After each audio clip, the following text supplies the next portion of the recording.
So today we'll start with looking at a little bit of the backdrop on the economy as a whole. I'm not an economist, so you'll have to bear with me on some of my economic knowledge, but we'll certainly be able to talk to you about some of the background behind some of the decisions and what the Chancellor is facing at the moment, and therefore some of the reasoning behind some of the decision making that's going on. We'll then touch on some of the main points in today's budget and how that's going to impact us going forward. So, I guess one of the big questions that we all have is, are we in a crisis, or is it just a period of uncertainty? And so I was thinking earlier on, well, how did we get here? Because it is a bit of a roller coaster at the moment, isn't it? So 2 years ago we came out of the EU, and that had some major impact in the economy, not least some of the labour shortages, and that obviously had a knock-on effect on some of the staffing costs, with a lot of EU professionals heading back to their home countries, and certainly a lot of our clients suffered some staffing issues. And just as we've managed to kind of overcome that, I guess coronavirus came along and slapped us on the other cheek, but which again, after the lockdown, that had again knock-on effects on supply shortages, and that's a worldwide issue. And again, just as we were coming out of that, up comes the Ukraine-Russian crisis, and I guess all of these issues have put us into a real hot pot of are we in an economic crisis, or is it just a period of uncertainty? What do you think, guys?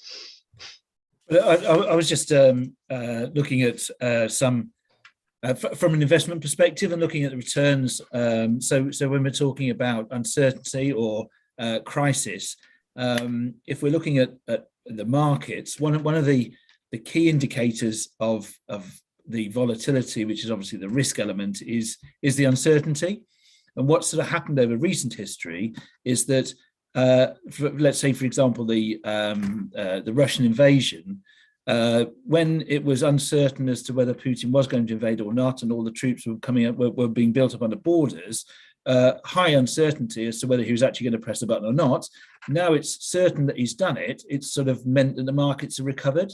And what we did is we just had a sort of quick look back over the sort of last 5-year period, and the investment markets, have had their issues going back to, for example, 2016, which is when obviously the Brexit referendum was.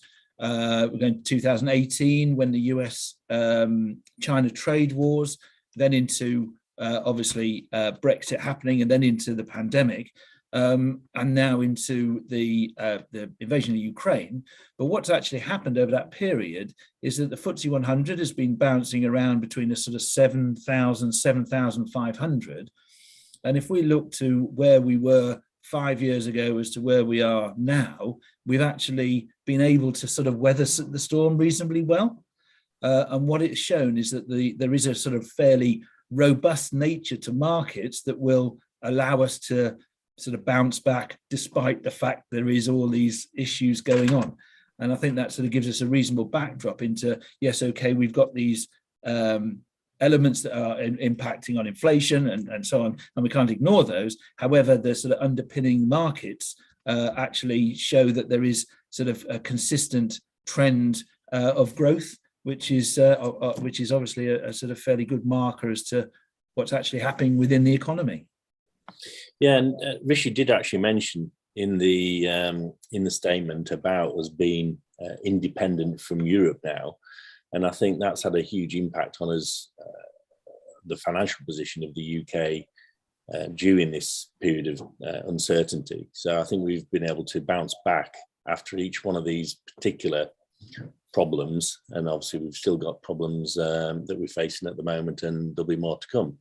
but I think we're quite resilient as a nation, and the economic structure is very sound and very strong. Yes, we have our blips, but we do bounce back quicker because we are independent now. So it's not all bad.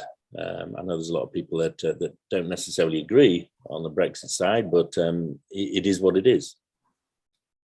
Yeah, no, totally.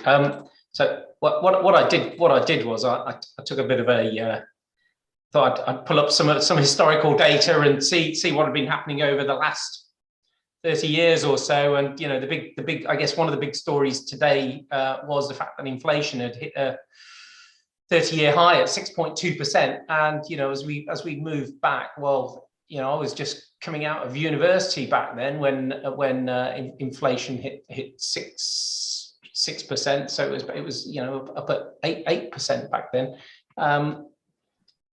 And I think one of the things he talked about today was the fact that the Office of Budget Responsibility were predicting inflation to go even higher towards the end of this year, which is around the 7.48% mark, before it then starts to drop next year and the year after. So they're talking about 4% next year, 1.5% in 2024, 1.9% in 25, and then 2% in 2026.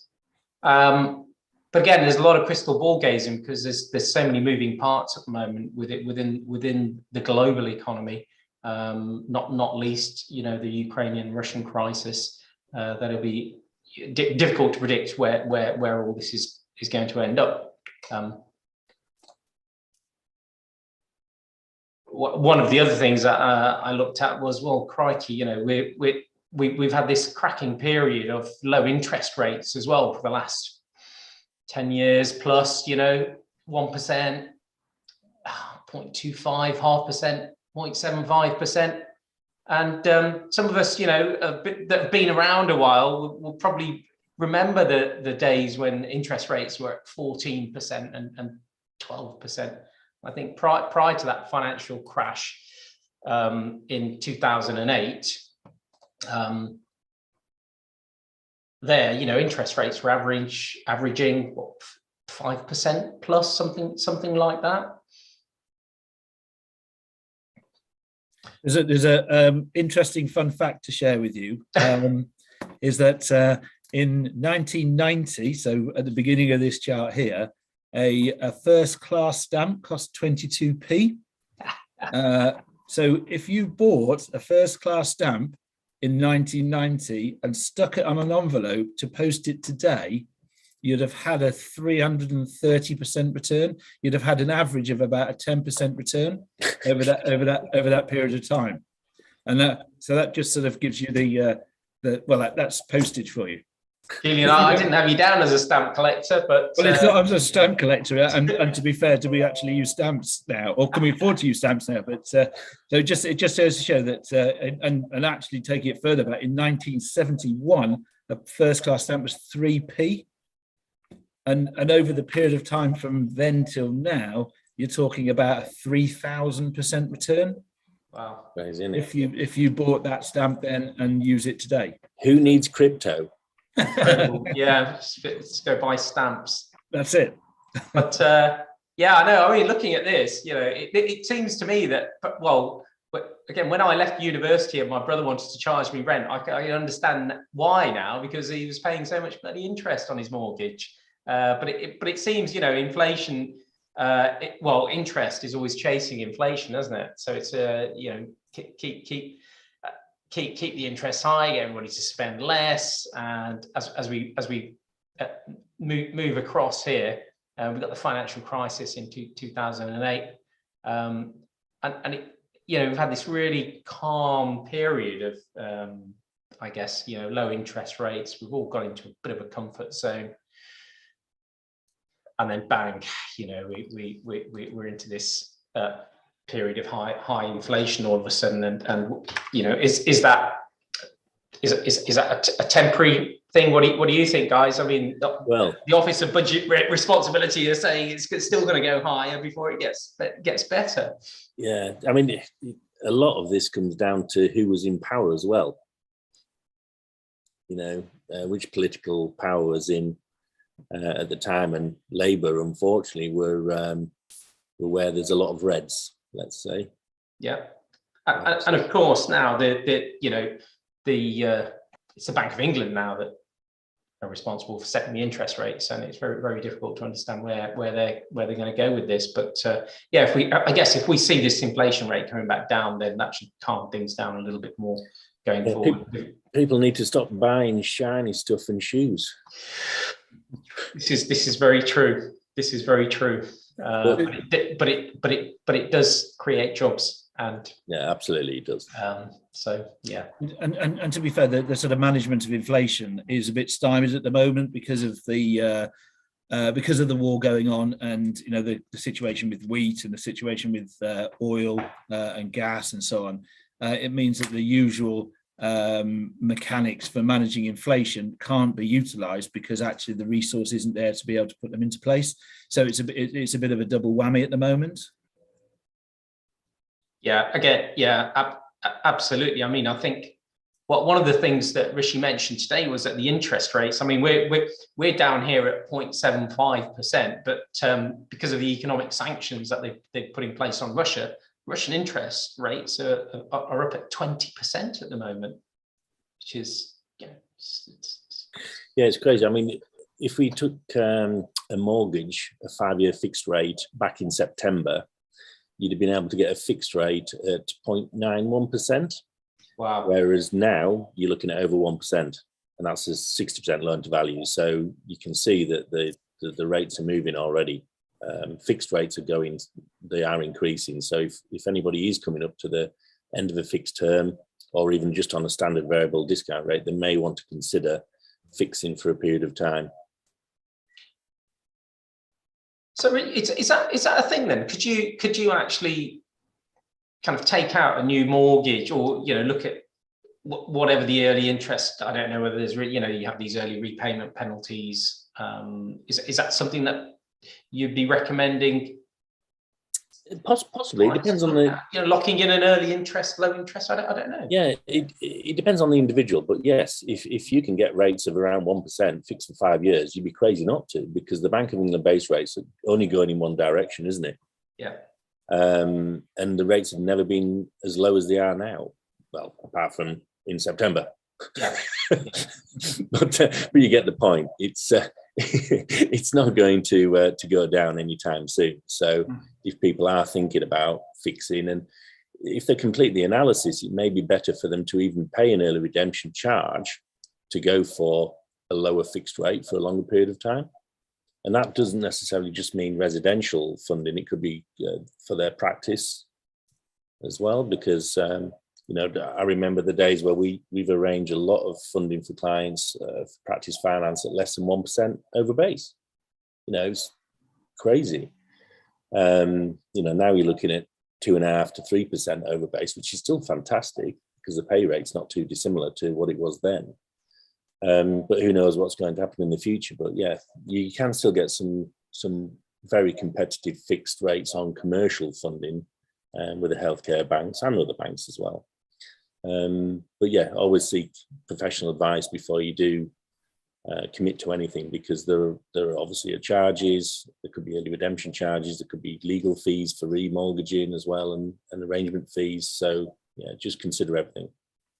So being on the kind of financial services kind of advisory side, do you think that we're going to see this period again of low interest rates, or do you think that that's going to be a blip in history, or do you think it's a period of uncertainty? Personally, I think it'll come back. Yeah, I think it will. I think we're just going through a lot of challenges at the moment, but I do feel that it will stabilise. It's just when. I think the level that they were at was obviously a post crash remedy, and I think that the going back to that level probably won't ever occur. They will come back, and it will be stable. And I think that it's what's happened is that that period of time has reflected that the sort of consistent interest and managing that consistent interest has shown, well, has paid dividends, I think. It's just, I would suggest it's probably just going to be at a higher level. Yeah. But I guess that, and then, you know, touching on one of the points that you made earlier,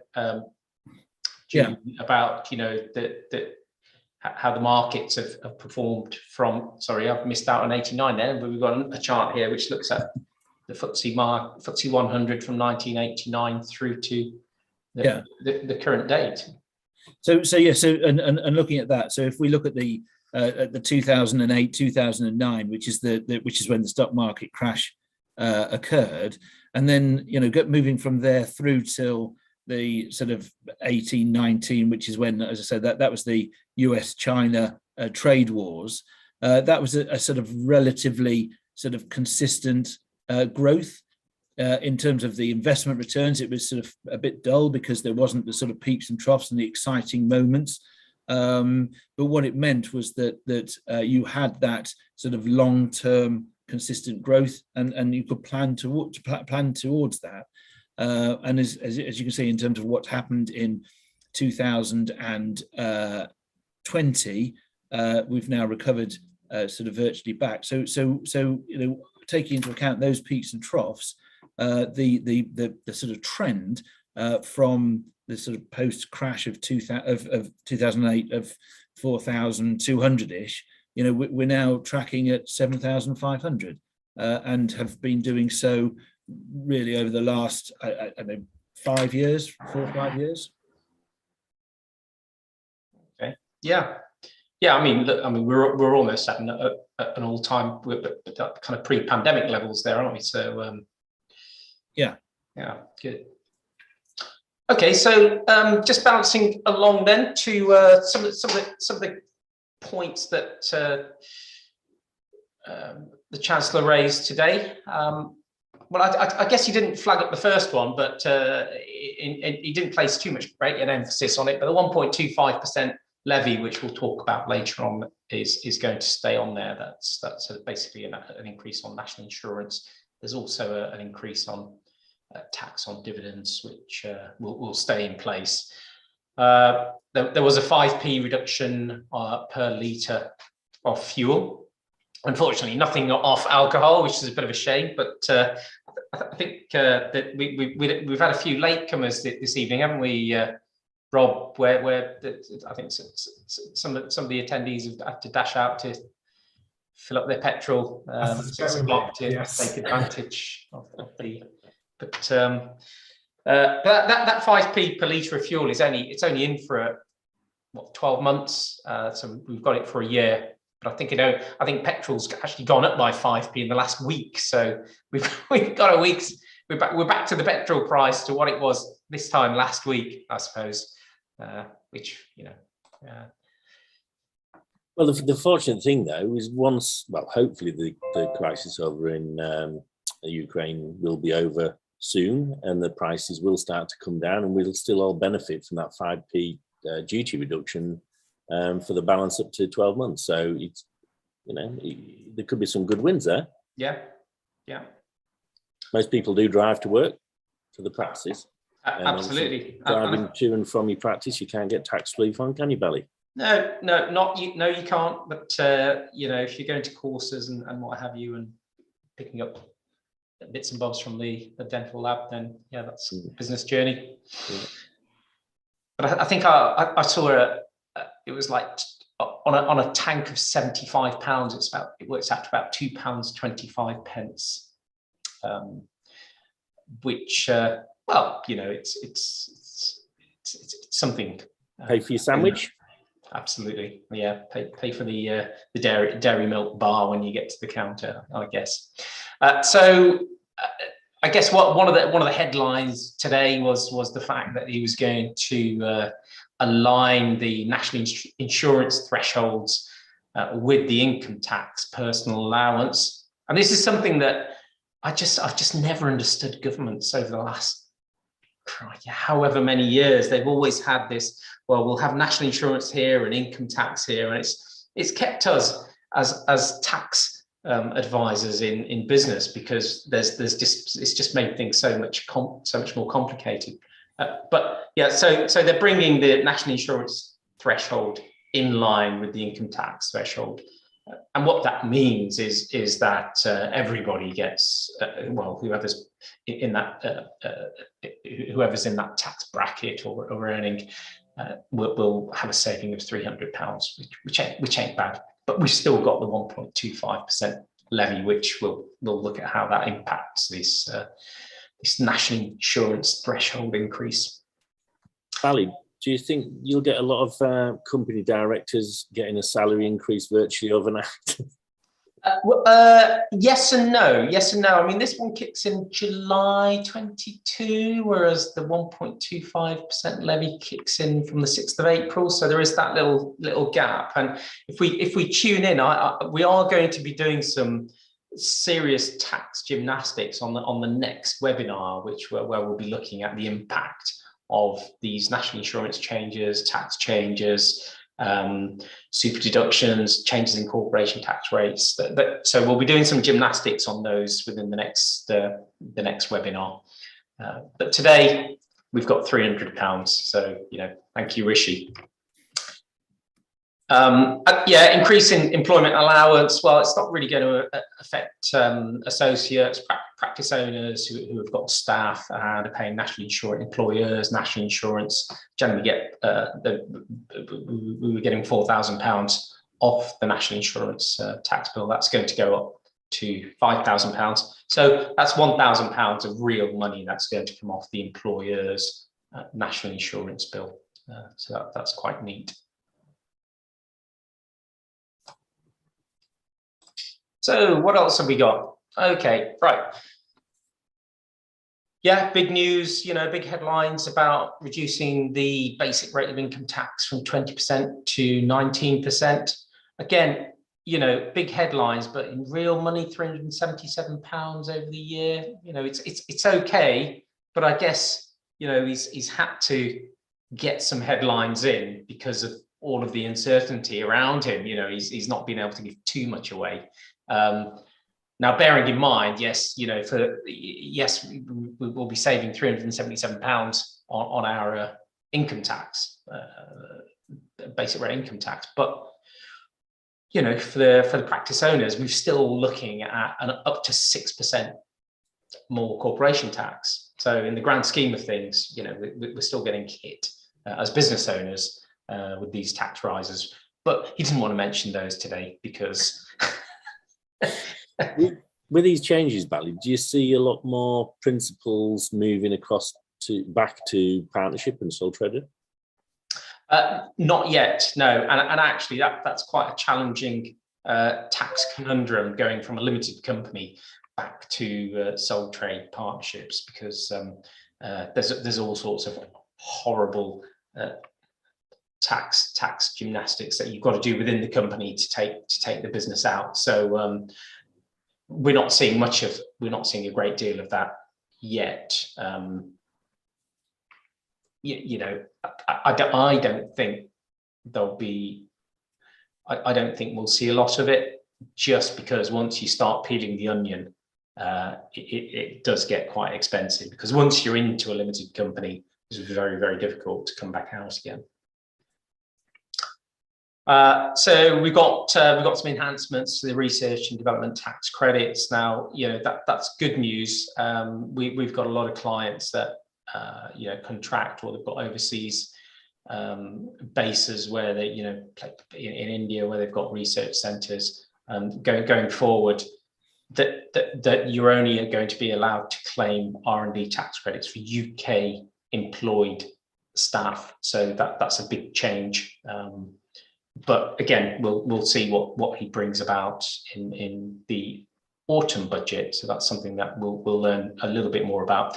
And he's also bringing out some more announcements for capital expenditure. I'm a big fan of tax relief for capex, because it's plant and machinery. People are making stuff, they're building stuff, and it's equipment that. So it creates real jobs, and at the moment we've got the super deduction. So for every £1 that you spend, you get 130% super deduction. But that's we've only got that for another year up until March 2023, and then at the moment, in today's rules, we lose the super deduction. The annual investment allowance goes from £1 million to 200,000. So it'll be interesting to see what else he's got up his sleeve for capital expenditure in the autumn budget. As long as he doesn't remove any of these allowances for electric vehicles, I think we'll all be happy. But yeah, one of the things he did flag up was that inflation was going to exceed 8% this year. So we're still, we've still got a bit of a hill to climb before things start to ease off a little bit. So yeah, I guess we all need to be tightening our belts between now and the end of this year.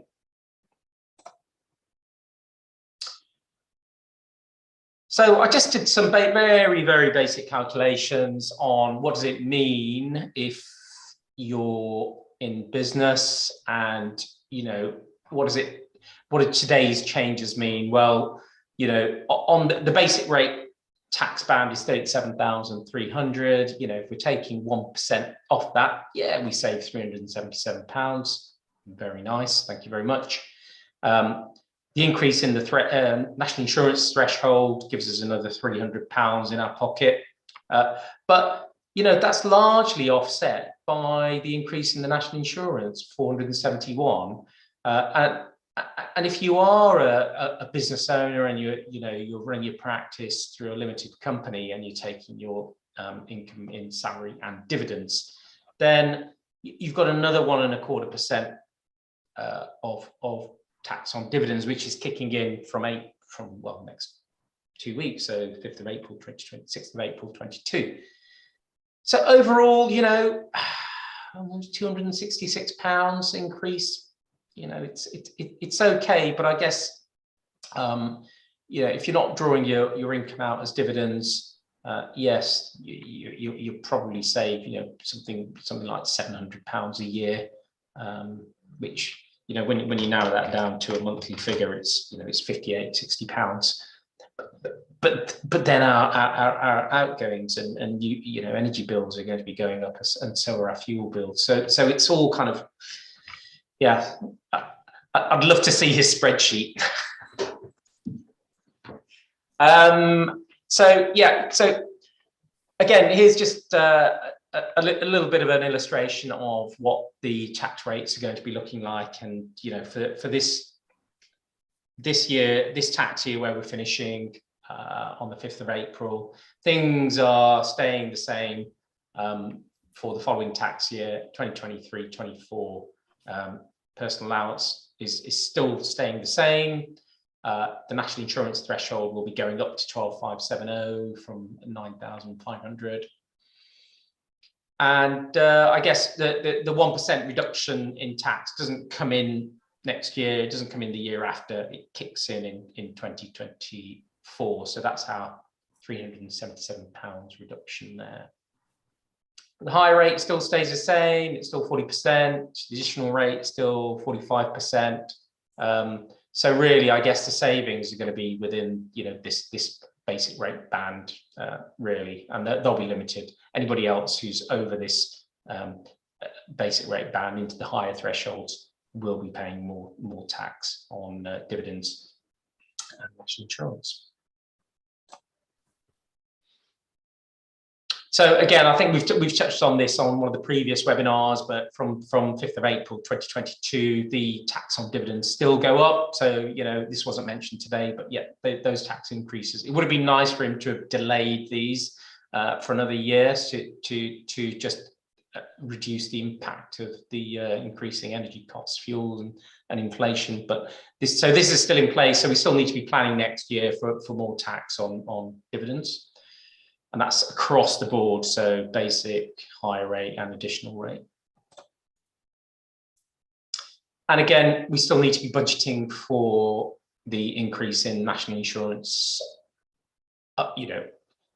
across the board. So whilst we've got a higher threshold, so we've got that £300 saving because the threshold's going up, we still need to be budgeting for the extra 1.25%. So if you're self-employed, you'll be paying 10.25% rather than 9%. And if you're earning above 150, if you're a high rate taxpayer, you'll be going from 2% to 3.25%. So basically across the board, it's an extra 1.25%. Employers will be paying an extra 1.25%. Now, and this is on top of the increase in the national minimum wage, which is coming in next month as well. So that's, I guess, if you've got full-time staff, the basic national minimum wage on a 40-hour week is going up from, I got it from 18,500 to just under 20,000. So, you're going from 18.5 to 20. There's a £1,500 increase in your wage bill if you've got employees. Plus, you've got this increase of employers' national insurance, slightly offset by the employment allowance, which is £1,000. So yeah, there's a lot of planning to do for next year. No two clients are ever the same, and this is what we do is sit and work with our clients and drill down into the numbers and see where can we be making, what tweaks can we be making to mitigate these small changes. The small changes do make a huge difference, and I know on the financial planning side, when we analyze a client's personal income and expenditure as well as their business income and expenditure, it's amazing how much you can shave off. Not too long ago, one of our clients, he was actually paying 200 odd quid a month for his Sky subscription. And absolutely. But to him, he'd just been paying it as a direct debit for donkey's years, and he didn't realize that was a lot. But because we analyze this on a daily basis, we sort of, we were taken aback by it, but now he knows, and I think he went on to a 25 quid package, which is brilliant.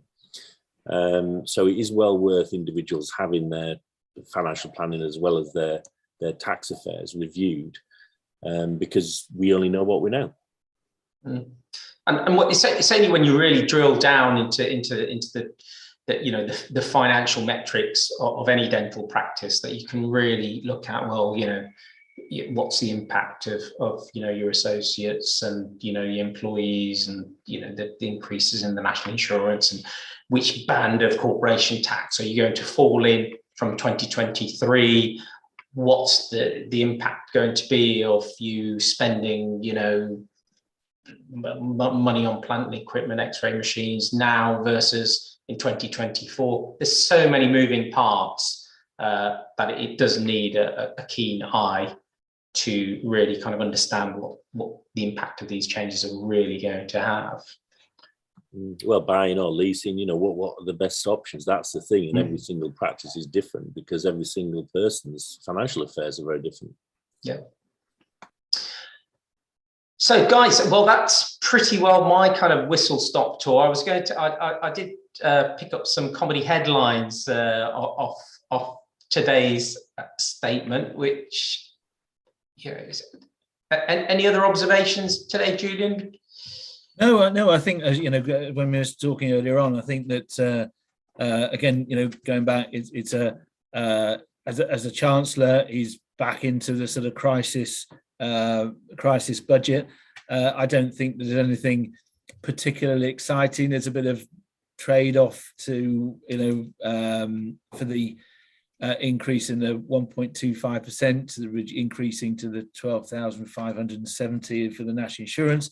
So I think that there's a bit of a trade-off, and what the one hand giveth, the other taketh away. And I think that what he's done really is it's a sort of very bland, vanilla, nothing too exciting, which we were talking about, hopefully will lend itself to be able to allow him or the Chancellor to have budgets in the future that are much more progressive and much more looking at how to develop and how to encourage spending, how to really get the economy back driving again, because over the last few years we have moved or bounced from issue to issue, and it just sort of seems to as things are returning to, dare we say, normal, The next thing is we have a war in Ukraine. So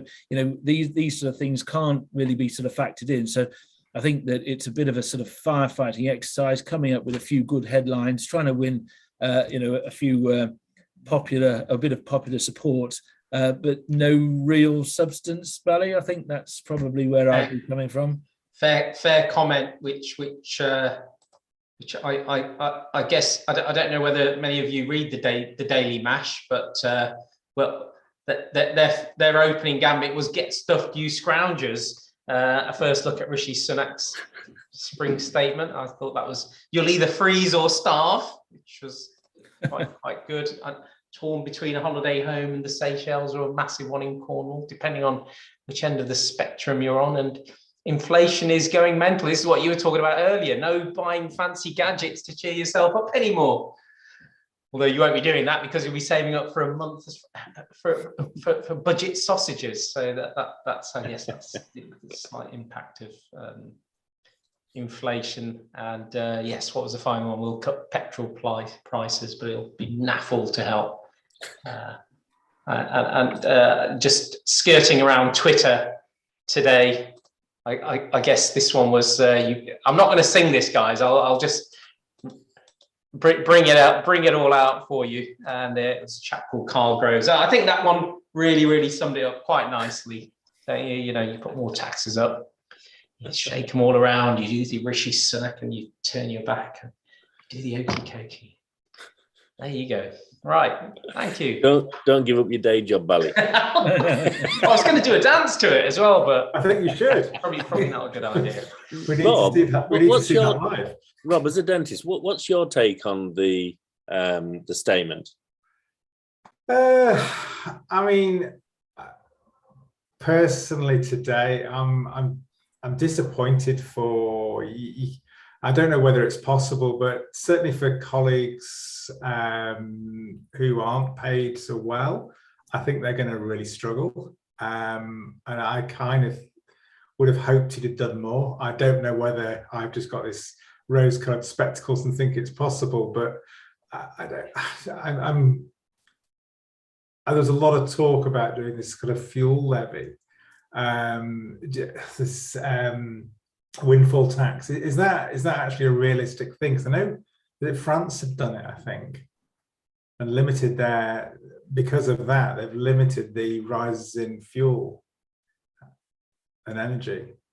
France are a bit different to most. Yeah, true enough. Yeah, France tend to do their own thing anyway. They just close roads until the fuel prices stop or reduce. Yeah, I guess how much with all the lockdowns and with us not being able to go out as much, how much have people managed to kind of save up in the bank accounts to kind of withstand? I mean, nobody ever saw these inflationary increases coming during coronavirus. So how much have people saved up? Has everybody gone out and brought their shiny gadgets up?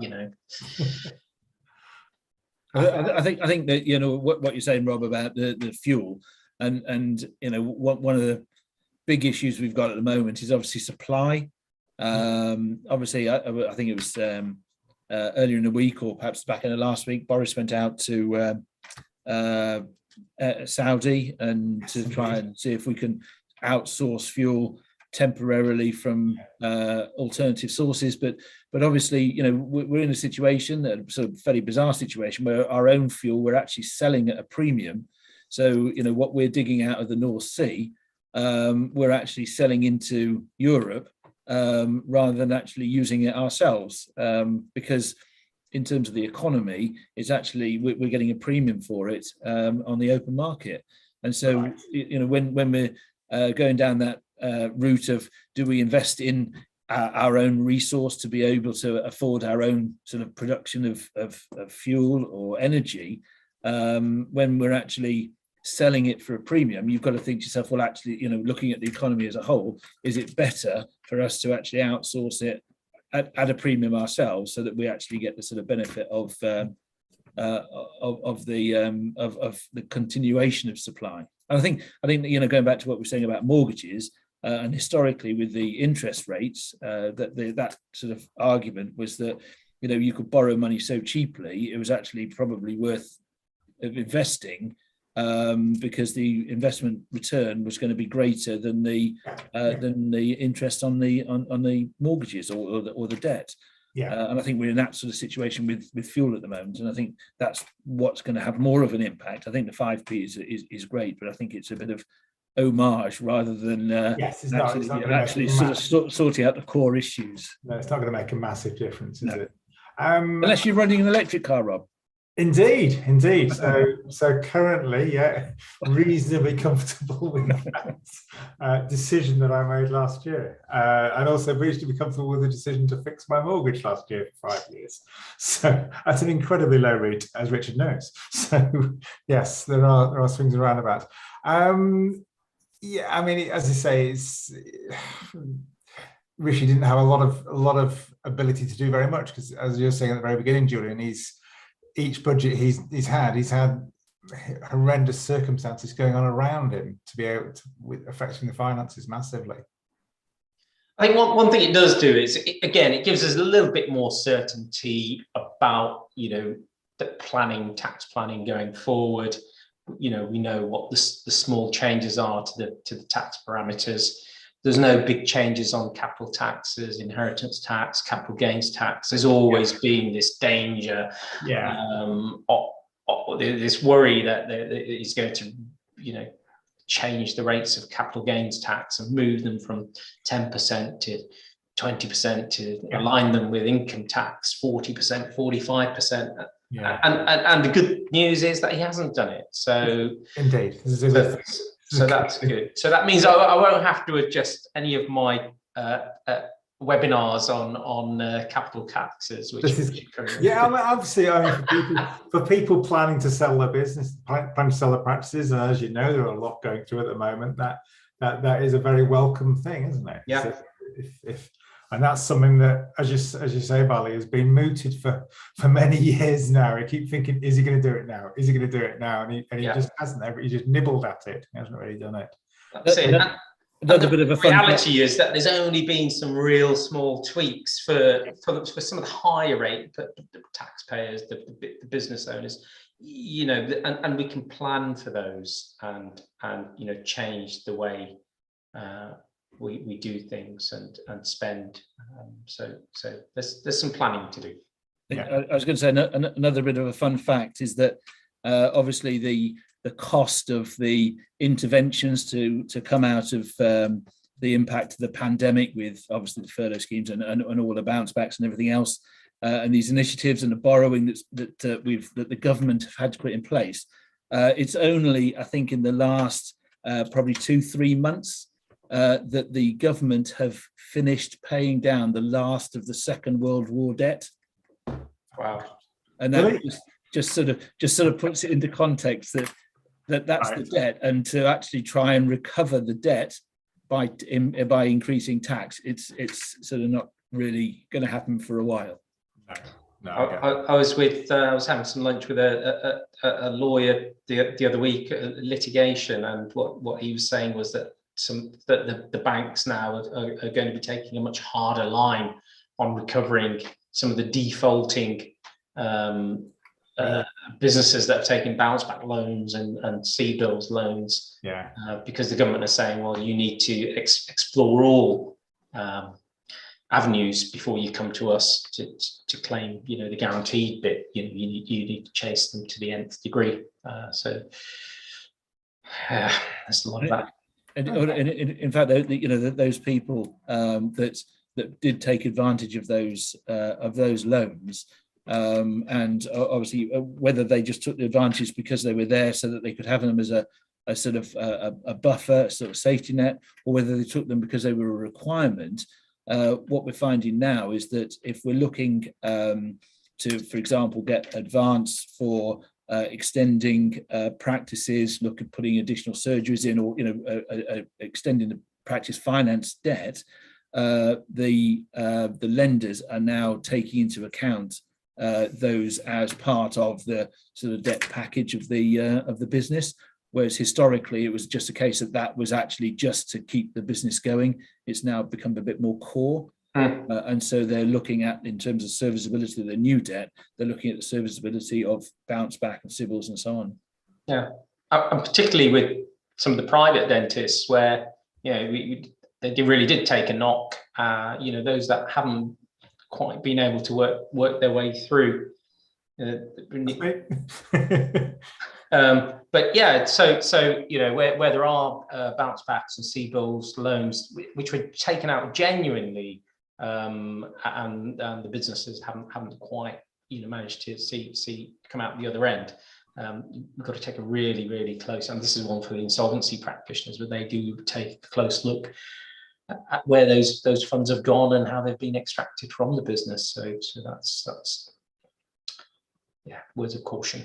Yeah, and it's quite interesting because obviously these changes, what will happen with the NHS, because we've got inflation increasing and the NHS revenue not so. And we've seen on a lot of forums where there's a lot of disgruntled dentists and they are looking at exit from the NHS at whatever the cost. Some are looking to just hand the contracts back so they can roll up the sleeves and develop their practice into more profitable areas, rather than even consider selling the practice, which is quite interesting.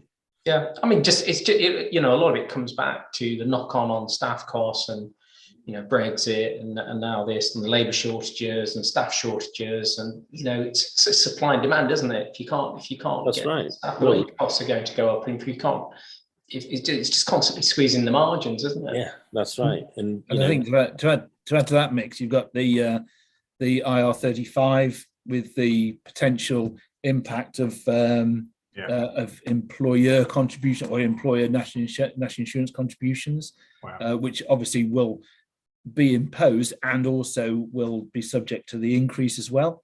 So that when you talk about employment and staff, then that's obviously a consideration to take on board for those, for example, if they are hygienists or dedicated associates or whatever, then they are going to be deemed workers and will have to be, or the employer national insurance contribution will have to be met. Yeah, I think again, I'm hoping that will be a soft landing, but it's a big red flag that again we've got to be looking at and taking into account for when the manuals change, the HMRC manuals, that is. Yeah, I guess the trick is speak to your advisors. It's a really important time because things are changing all the time, and if you've got the right information, you can make an informed decision rather than just sticking your head in the sand. Absolutely. Good. Well, on that happy note, Robert, over to you. Your head in the sand. Okay. Thank you so much, guys. Thank you. It's been brilliant. We will get this out tomorrow. It will be out tomorrow for everybody, and we'll also release it as a podcast as well. So you'll be free to. So it's obviously got a lifespan of a few months, this one. So we'll get it out there to as many people as we possibly can, and I'll share it with you all as well, so that you can share it also. Okay, thank you so much, everybody, for tonight. So as I think I was saying today, it's like give with one hand and take away with another. So I don't think very much has changed for that many people after today's spring budget, or whatever he wants to call it. Okay, so once again, thank you so much, Bally, Julian, and of course Richard. And we shall see you all very soon. Okay, take care. Thank you.